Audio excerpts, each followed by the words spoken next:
Nós estamos fazendo uma exposição muito detalhada e ao mesmo tempo pretendemos que ela seja muito prática sobre a carta que o apóstolo Paulo escreveu à igreja de Colossos, essa cidade que ficava no vale do rio Lico, onde hoje é uma região, a região oriental da Turquia. Essa cidade que o apóstolo Paulo nunca tinha visitado, a igreja que ele não conhecia, porque não foi ele que fundou a igreja de Colossos, mas Epáfras, que tinha organizado a igreja dos Colossenses, foi visitá-lo em Roma, lugar onde Paulo estava aprisionado, para compartilhar coisas boas e ruins. Compartilhou coisas boas do crescimento da igreja de Colossos, e Paulo fala isso logo no início, dando graças a Deus, porque eles estavam frutificando e estavam aumentando. Mas também falou coisas ruins, e uma das coisas ruins que o apóstolo Paulo ouviu de Epáfras foi que havia surgido um pensamento doutrinário na igreja de Colossos, levado por falsos mestres, que era uma mistura sincrética de... Até hoje a gente não entende direito que loucura era aquela, mas era uma mistura, um sincretismo estranho, doentio, entre legalismo judaico, entre o movimento pré-gnóstico, que era uma coisa dualista, platônica, e a influência de religiões orientais. Uma misturada doida dessa. E como Colossos ficava ali, né, a Turquia fica exatamente entre o Ocidente e o Oriente, ali na fronteira. A Turquia hoje, inclusive, vive aí uma crise de identidade grande. Eles não sabem se são ocidentais ou não. Pois porque Colossos ficava ali naquele caminho, a passagem mercantil do Oriente para o Ocidente, do Ocidente para o Oriente, trouxe essas influências todas. E aí essa turma lá, em Colossos, falava uma misturada. Por exemplo, eles falavam em guardar sábados como os judeus guardavam, guardar as festas judaicas, guardar as festividades judaicas como se fazia no Antigo Testamento. Eles falavam em se abster de comidas para aumentar a espiritualidade, comidas que eram proibidas e que não se podia comer, porque não se comendo aquela comida, a espiritualidade, a comunhão com Deus aumentava. Falavam em exigências rituais, como circuncisão, que era uma coisa feita em judeus. Quando os gentios começaram a se converter, eles começaram a exigir que os gentios se circuncidassem, como se fosse uma necessidade para completar a obra de Deus na vida deles. Falavam em culto aos anjos, anjos como mediadores entre Deus e os homens. Paulo vai falar sobre isso um pouco mais tarde, mas eles entendiam, como os pregnósticos, por exemplo, entendiam que havia umas emanações do mundo espiritual para o mundo terreno, e essas emanações ocupavam os espaços como mediações entre o mundo terreno e o mundo cósmico, e o Deus cósmico. Eles falavam em mistérios que só podiam ser conhecidos pelos iniciantes, que começassem ali e fossem subindo em graus de conhecimento, e que a salvação só estaria revelada lá em cima para alguns que conseguissem chegar a esse grau de conhecimento. Os outros não teriam isso, mas só aqueles que conseguissem chegar numa espécie de evolução da alma para chegar nesse negócio. Aí Paulo escreve a carta aos Colossenses, e muito especialmente nesse trecho que nós vamos falar agora, quando ele começa a descrever o que é Jesus e o que Jesus fez, como se Paulo estivesse perguntando: vocês enlouqueceram? Vocês ficaram loucos? Vocês não sabem quem foi Jesus e não entendem o que Jesus fez? Como é que, à luz do que Jesus Cristo fez, vocês podem falar em guardar sábado, comida que faz bem ao espírito, circuncisão, culto aos anjos, mistérios e ritos de iniciação? Ou se fosse hoje em dia, Paulo ainda acrescentava nessa lista óleo ungido, água do Jordão, sal abençoado, lenço abençoado, folhinha de oliveira, corredor dos 70 pastores, chofar. Sabe o que é chofar? Chofar é aquele berrante. Eu recebi a semana passada aqui um convite para participar de um curso sobre o chofar na igreja. O ministério do chofar. Quais são os temas? Quais são os toques do chofar? Quais são os significados do chofar para a igreja? Qual é a utilização do chofar para trazer a voz de Deus até a gente? Como é que o chofar pode ser usado como instrumento de adoração? Qual é o uso profético do chofar? Qual é a mensagem messiânica do chofar? E aí, se você quiser fazer um curso desse, você paga R$170. Eu vou rasgar para ninguém ter a tentação de fazer uma estupidez dessa. Aí é como se Paulo estivesse dizendo: como é que vocês podem falar disso à luz do que Jesus Cristo foi e do que Jesus Cristo fez? Das duas, uma. Ou vocês não entendem nada do que Jesus Cristo fez, ou vocês não entendem nada do que Jesus Cristo foi, ou vocês enlouqueceram, surtaram.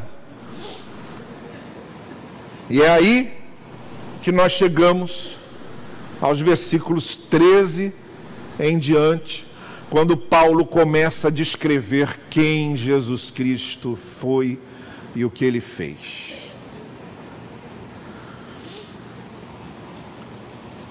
Preste bem atenção nisso. Quando Moisés chegou no Monte Sinai, Deus disse a ele: tire as sandálias dos seus pés, porque o lugar em que você está pisando é terra santa. Eu digo a mesma coisa a você essa manhã. Nós vamos agora pisar numa terra santa. Esse trecho desse texto, dessa carta, esse hino a Cristo que o apóstolo Paulo escreve aqui, é terra sagrada. Vamos tirar nossas sandálias, porque nós vamos pisar agora em terra santa. E vamos prestar muita atenção no que o apóstolo Paulo descreve a respeito de Jesus. Vamos entender direitinho o que Jesus Cristo foi e o que ele fez, para que nós não nos tornemos um desses que negam a supremacia, superioridade de Jesus sobre tudo isso. O que Paulo está interessado em mostrar aqui é que Jesus está num lugar que ninguém mais pode ocupar, e qualquer coisa que eu coloque no lugar de Jesus, em busca do que só Ele pode me dar, eu estou tirando Jesus do lugar que só pertence a Ele. Por isso eu convido você a caminharmos devagar. Eu desdobrei esse hino cristológico, eu acho, em 2 ou 3 mensagens. Nós começamos hoje a análise dele a partir do versículo 13. Nós chegamos até o versículo 12, onde Paulo disse: olha, vocês têm esse privilégio de estar na luz hoje. Valorizem o fato de estar na luz. E então no verso 13 Paulo diz: pois Ele nos resgatou do domínio das trevas e nos transportou para o reino do seu Filho amado, em quem temos a redenção, a saber, o perdão dos pecados. Ele é a imagem do Deus invisível, o primogênito de toda a criação, pois nele foram criadas todas as coisas, nos céus, na terra, as visíveis, as invisíveis, sejam tronos, soberanias, poderes, autoridades, todas as coisas foram criadas por Ele e para Ele. Ele é antes de todas as coisas, e nele tudo subsiste. O hino continua, esse hino de exaltação a Jesus continua, mas só vamos ter tempo de seguir até aí. Só aí nós já temos assunto suficiente para tratarmos essa manhã. Gente querida, Paulo vai falar 3 coisas a respeito de Jesus aqui nesse trecho que lemos, tentando abrir os olhos dos colossenses, tentando mostrar para eles: escuta, o que vocês estão agora ensinando e aprendendo não tem nada a ver com o que Jesus veio fazer. Se vocês compreenderem, entenderem direitinho o que Jesus veio fazer, vocês vão dispensar tudo isso e saberão que não precisam de nada disso, que isso é invenção religiosa para tirar o foco de Jesus. Porque o pior desses falsos ensinos todos que vocês estão ouvindo é que tira o foco de Jesus, o diabólico nisso tudo. O literalmente diabólico nisso tudo é que tira o foco de Jesus e lança o foco sobre outras coisas. Não há nada mais diabólico do que isso. Nada mais interessa ao diabo, seja usando uma religião, usando uma igreja, usando um pastor, um padre, usando um líder religioso, usando um mestre na teologia, seja usando que diabo for. Nada é mais importante para ele do que tirar o foco de Jesus. Porque ele, o diabo, ao contrário do que grande parte de nós, sabe bem quem é ele. Sabe bem o que ele faz. E por isso ele quer tirar o foco de Jesus. O que está acontecendo com essas pessoas é que elas estão sendo iludidas para tirar o foco de Jesus. E o que Paulo está fazendo aqui é trazer o foco de Jesus de novo. Como se Paulo apagasse todas as luzes e acendesse um refletor em cima de Jesus e dissesse: agora esqueçam o resto, olhem para cá. Eu quero que vocês agora olhem para cá. Focalizem em Jesus. Porque o que estão tentando fazer com vocês é desviar o olhar. Por que vocês precisam focalizar Jesus? E aí ele dá 3 motivos. Primeiro, porque Ele é o Redentor que trouxe a redenção. E nos versos 13 e 14 ele diz: Ele nos resgatou. Essa palavra, apolutrossis no grego, essa palavra significa pagar um preço para resgatar alguém que foi sequestrado. Nós fomos sequestrados, nós fomos criados à imagem e semelhança de Deus. A queda nos sequestrou. O maligno nos sequestrou. O inimigo das nossas almas nos sequestrou. Nós fomos sequestrados. E quando Paulo usa essa palavra apolutrossis, resgate, redenção, Paulo está dizendo: vocês foram resgatados. Eram escravos, estavam presos e foram resgatados por Jesus. Em João 8,34 a gente aprende com isso, Jesus dizendo: todo aquele que peca é escravo do pecado. Nós somos escravos das trevas. Nós somos escravos de Jesus. E aí, Ele vem e nos resgata.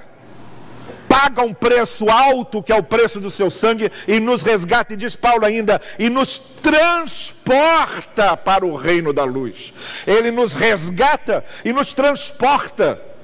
Vocês assistiram aquele filme, eu esqueci o nome dele agora, do cineasta americano? Ele finge que é um cineasta americano que vai resgatar um grupo de americanos no Irã. Eles fingem que estão... Como é o nome desse filme? Argo. Não sei porque na minha cabeça estava Fargo. Ele resgata aquele grupo, traz. A ideia é essa, ir lá e arrancar. Jesus foi lá, meteu a mão na morte. Meteu a mão na morte e tirou da morte aqueles que Ele quis resgatar. Ele nos resgatou do mundo das trevas para o mundo da luz. A ideia de transporte aqui não é só de transferência. Aconteceu uma coisa em Colossos, que talvez Paulo estivesse se lembrando dela, na época do reinado de Seleucidas sobre a Palestina, Antíoco III mandou arrancar uma colônia inteira de judeus da Palestina e transportar para Colossos para ajudar a aumentar o número da população de Colossos. Ele arrancou o pessoal da Palestina e levou para os colossenses, os judeus colossenses. Conheciam bem essa história. Eles sabiam que seus ancestrais tinham sido arrancados da Palestina e forçosamente implantados lá em Colossos. Eles sabiam a ideia de transportar algo. Talvez Paulo estivesse pensando nisso. Vocês colossenses sabem bem o que é isso? Pois Jesus foi lá e transportou vocês do reino das trevas para o reino da luz. Na mente dos judeus essa ideia já vinha de antigamente, porque os seus ancestrais foram arrancados do cativeiro egípcio e levados para a terra prometida. Moisés foi lá libertá-los e transportou-os para a terra prometida. Paulo está dizendo, Jesus fez muito mais do que isso. Porque não foi só uma questão de libertar os cativos do Egito, ele libertou cativos das trevas. Ele libertou cativos do pecado. Ele libertou cativos da perdição. Ele foi lá, resgatou vocês, pagou o preço e transportou vocês do reino das trevas para o reino da luz. Só Ele podia fazer isso. Ninguém mais fez. Ele é o Redentor e ninguém mais conseguiria isso. E aí Paulo ainda diz no versículo 14, com essa redenção, o que é que a gente conseguiu? Perdão dos pecados. Perdão dos pecados é cancelamento da multa. A transgressão está lá, mas a condenação é cancelada. Quer entender bem o que é perdão? Vamos imaginar que você está com aquela sua carteira de motorista provisória, também vale 1 ano. Só que nesse ano você não pode ser multado de jeito nenhum, certo? Senão você perde e tem que começar tudo de novo. De novo autoescola, tudo aquilo. Quem já foi sabe disso. E aí você passa um sinal vermelho e o pardal fotografa. Aí um tempo depois você recebe pelo correio lá a notificação com a foto do seu carro, está lá. A placa, não tem como negar. E aí você se desespera, meu Deus, vou perder minha carteira, vou ter que fazer tudo de novo. Aí um parente seu, um amigo seu, seu marido muito piedoso, esposa não, porque normalmente são elas mesmas que precisam de ajuda. Então o seu marido muito piedoso diz para você, faz o seguinte, querida, põe meu nome aí e vamos transportar os pontos que seriam para a sua carteira para a minha. Aí você faz isso. Entenda, a transgressão está lá, está documentada, houve a transgressão, ninguém nega, não tem como apagar a transgressão, ela está lá, mas a multa foi cancelada, você não deve mais nada, você não perdeu pontos, porque apesar da transgressão estar lá, Ele quando nos resgatou, Ele quando nos redimiu, Ele quando nos transportou das trevas para a luz, Ele nos perdoou. Está entendendo o que é isso? É claro que não se trata só de transportar alguns pontos. Ele pagou o preço da sua vida, Ele deu seu sangue, Ele foi ao inferno por você. Ele experimentou o que é a separação entre Deus e homem, quando gritou na luz, Deus, na cruz, Deus meu, por que me desamparaste? Ele estava experimentando o inferno. Ele estava no inferno por nosso lugar, passando no nosso lugar o que é ficar eternamente separado de Deus. Ele pagou a multa por nós. E é nisso que o apóstolo Paulo diz, em Jesus, a primeira coisa que temos é a redenção. Vocês foram redimidos por Jesus. Ele fez isso. Como é que vocês têm coragem de buscar redenção em outras coisas? Como é que vocês vão buscar outros elementos de redenção? Como é que vocês lançam suas esperanças em outras soluções de redenção que não aquela que o Senhor Jesus providenciou por ser Ele o nosso Redentor e por ter Ele feito isso? Essa é a primeira coisa. A segunda coisa que Paulo vai falar sobre Jesus é que ele é o princípio e o sentido de todas as coisas. E aí ele começa no versículo 15 dizendo: ele é a imagem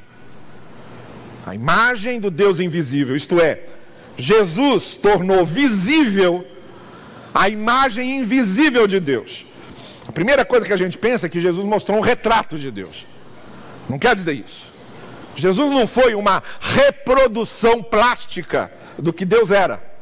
Jesus não foi uma foto do que Deus era. Primeiro porque Deus é espírito. Ele não tem forma. Ele não tem forma plástica. Ele não tem forma fotográfica.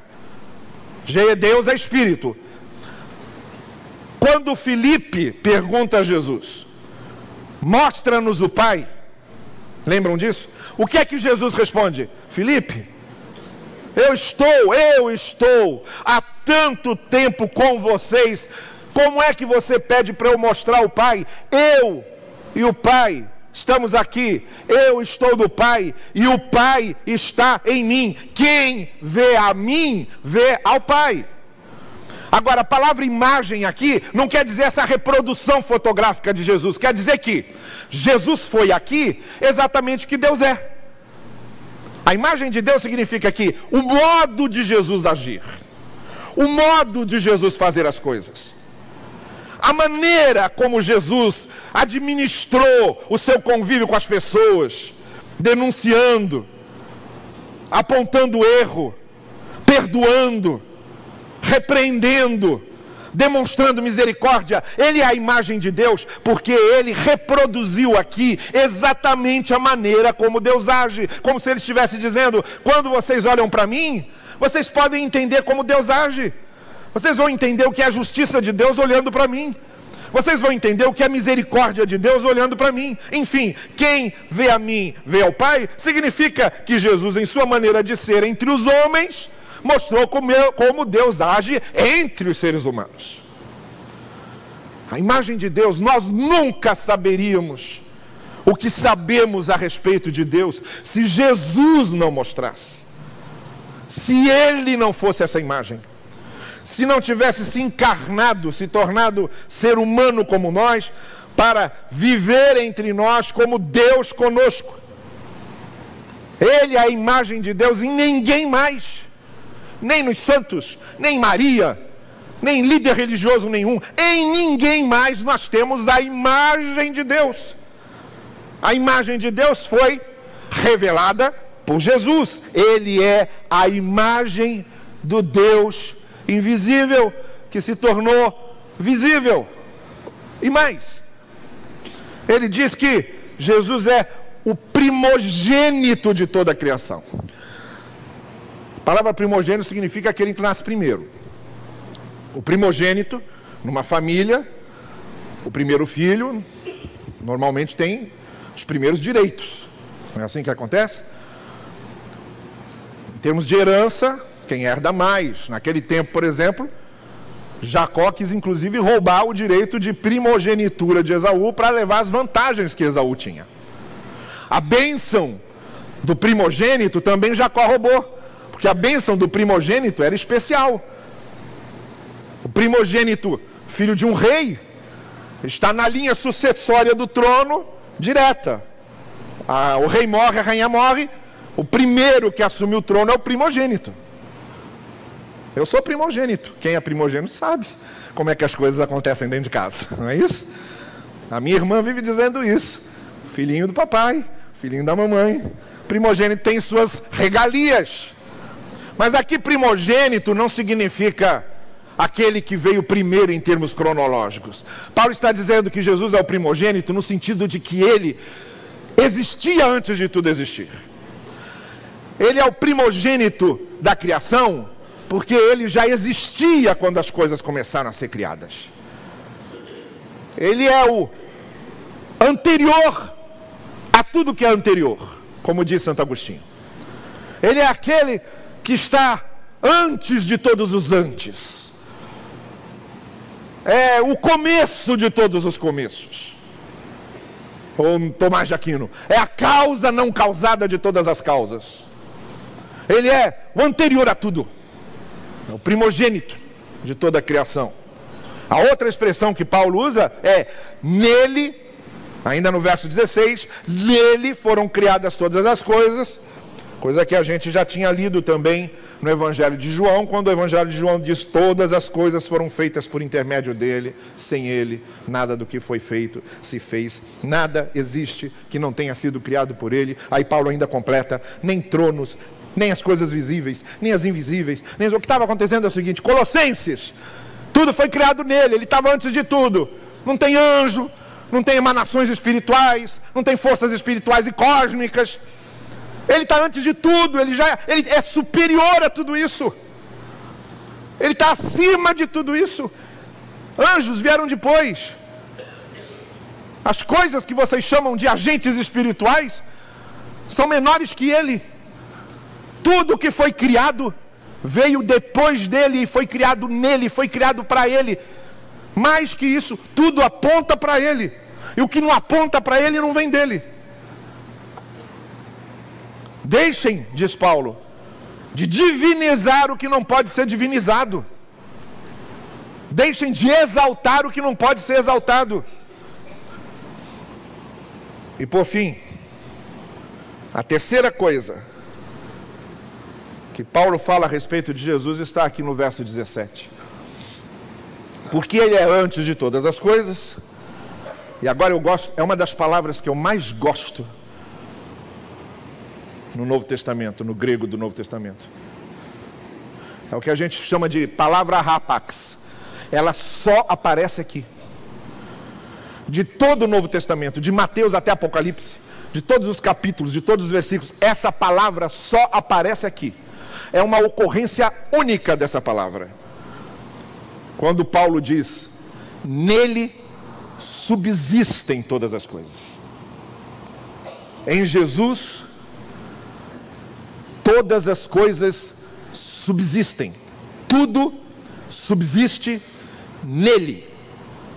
Essa é a terceira coisa que Paulo está falando, importantíssima sobre Jesus, e que a gente precisa compreender bem. Eu gosto demais dessa palavra, porque ela é uma daquelas palavras no grego, synesteken, que significa várias coisas, e que a gente teria que, para traduzir, fazer um parágrafo, mas é o seguinte: subsistir, primeiro, significa que existe. Nele, todas as coisas existem. Por que todas as coisas existem? Porque tudo foi criado por ele. Tudo que existe foi criado por ele. Então, tudo nele existe. Mas subsistir, synesteken, significa mais que isso. Significa ser mantido, ser preservado. Então é mais do que existir, é ser preservado. Em Jesus, não só existimos, mas somos preservados.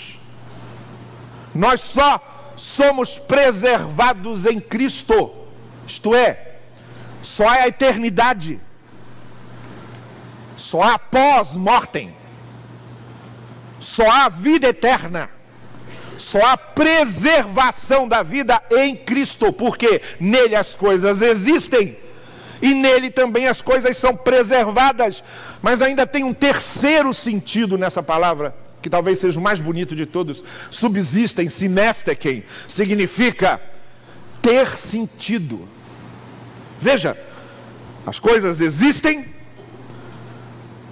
nele elas são preservadas e mantidas vivas, e nele elas encontram a sua razão de ser.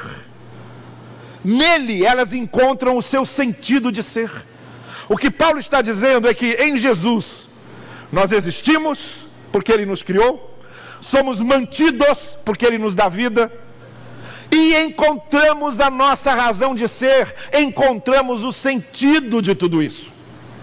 Porque se viemos dele, só conseguimos encontrar o sentido nele. Por exemplo, na minha mesa aqui, no meu gabinete, tem várias coisas lá em cima. Elas existem. Existe a caneta, existe o caderno, existe o lápis, existe o porta-retrato, existem os papéis, tudo existe, está tudo ali. Mas não só existem, elas são preservadas, porque eu preservo. Eu cuido. Elas não somem, elas estão lá, porque eu cuido. E terceiro, cada coisa daquela tem um sentido. Eu sei por que eu preciso daquela caneta ali. Eu sei por que eu preciso daquele papel ali. Eu posso ligar de qualquer lugar da terra, ligar para a Cleide aqui, por exemplo, e dizer, vai na minha mesa, do lado direito da minha mesa, um pouco abaixo do canto esquerdo, tem 3 papéis, o terceiro papel eu preciso do que está escrito nele, ela vai achar com facilidade, porque está lá. Tem um sentido para aquilo estar lá. Eu sei por que eu preservo aquilo lá. Ele tem um sentido ali. Ele não está lá à toa. O que Paulo está dizendo é que em Jesus nós existimos, em Jesus nós somos mantidos, em Jesus nós alcançamos o sentido da nossa existência. Ele vai continuar, mas por hoje chega, são essas 3 coisas primeiro, como se Paulo estivesse dizendo então, por favor, parem um pouco e pensem no que é Jesus. Agora eu quero tirar algumas lições para a nossa vida, de tudo aqui que a gente aprendeu, tá bem? Vamos ver algumas coisas bem práticas que a gente pode colocar aqui. Primeiro, nós falamos que fomos resgatados das trevas para a luz. Então a primeira coisa que a gente tem que botar na cabecinha é que desde a queda do ser humano, existe um poder maligno instalado no mundo com o propósito de destruir os seres humanos, de apagar a imagem de Deus. As pessoas não sabem disso, elas não sabem, as pessoas não sabem que são escravas do pecado.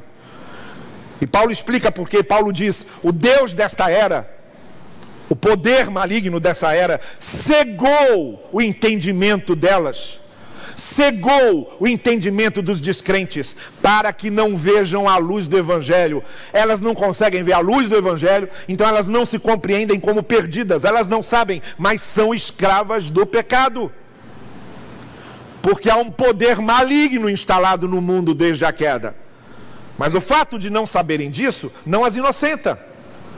Você pode estar no ônibus errado sem saber que está errado, e isso não vai impedir de você chegar no lugar errado. Não adianta você argumentar, mas eu não sabia que eu estava no ônibus errado. Não importa, errou, perdeu, chegou no lugar errado, e agora? Já era. As pessoas não sabem, mas estão perdidas, e estão sob o poder maligno.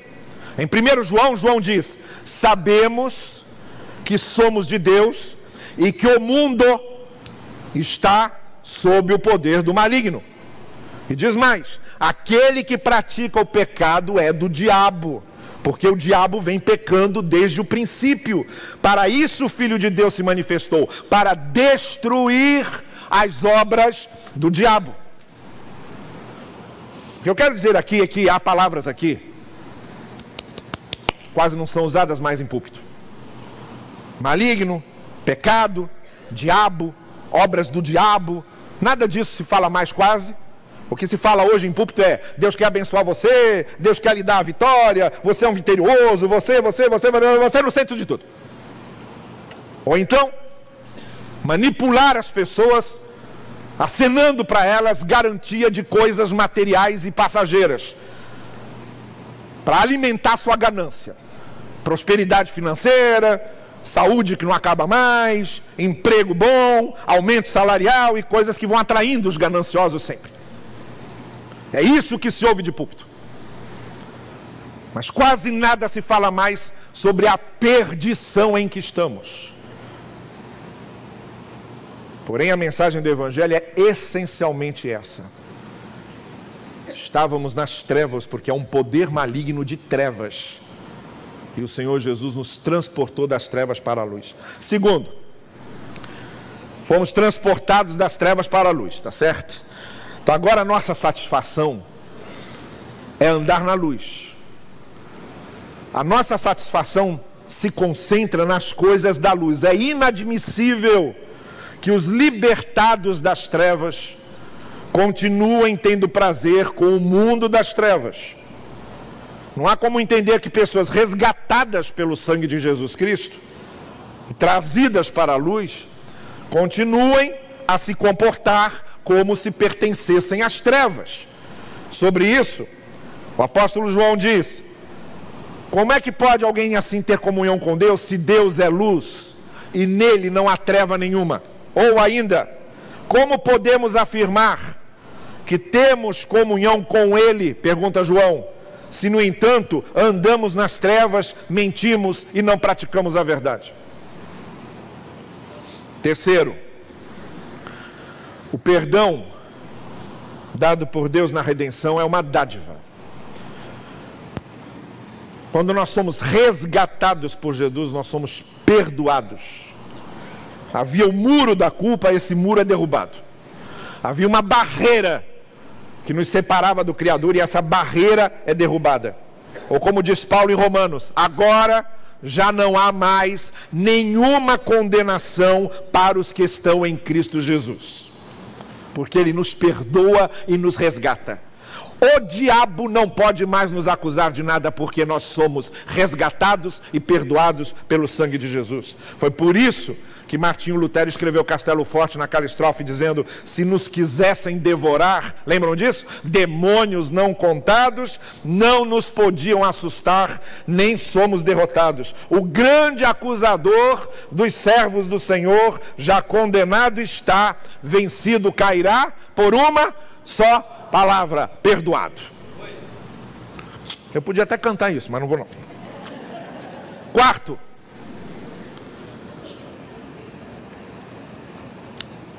saber que o Senhor Jesus está acima de todos os poderes, acima de todos os impérios, acima de todas as autoridades, acima de tudo. Saber que Jesus está acima de tudo é um grande conforto que a gente valoriza pouco. Se Jesus está acima de tudo, por que a gente fica procurando os secretários se a gente pode ir direto a Jesus? Por que procuramos os representantes se a gente pode ir direto a Jesus? Se Ele está acima de tudo e é o chefão, é o Senhor dos senhores, é o Rei dos reis, a gente fica procurando os bobos da corte, os bobalhões da corte. A gente fica procurando os lacaios. A gente fica procurando os porteiros do palácio. A gente fica procurando os governantes do palácio. Quando a gente pode ir direto a Jesus. E mais, quando vamos direto a Jesus, estamos indo àquele que é o Senhor dos senhores. Se eu tenho que me refugiar em alguém, se eu preciso me refugiar em alguém, eu não vou me refugiar em anjos, nem em emanações espirituais, nem em santos protetores, nem em sinais e mistérios revelados gradativamente. Eu vou me esconder diretamente em Jesus, que é o Senhor dos senhores. E quinto, para encerrarmos,